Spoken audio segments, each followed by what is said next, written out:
أكبر مشكلة في حياتنا إن إحنا مدمنين موبايل، مدمنين سوشيال ميديا، مدمنين مسلسلات، مدمنين الحاجات اللي بتضيع في وقتنا عشان إحنا بنهرب.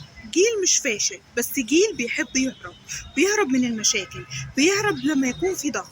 عقلك ما بيتحملش الضغط، فلما عقلك يستوعب ان هو مضغوط بيهرب للتليفون، بيهرب للسوشيال ميديا، بيهرب للمسلسلات.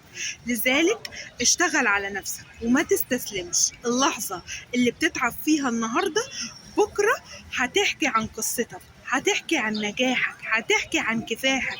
هتكون فخور بنفسك انك تعبت، اشتغلت، سعيت، شفت الايام ما نمتش عشان حلمك. بس لذلك هتكون فرحان انك وصلت وحياتك اتغيرت. لذلك اسعى وما تستسلمش للضغط اللي انت فيه، وما تستسلمش انك تضيع وقتك في التليفون وفي السوشيال ميديا وفي الحاجات اللي هتضيع حياتك ومستقبلك، وهتقضيها ندم طول حياتك اللي جايه.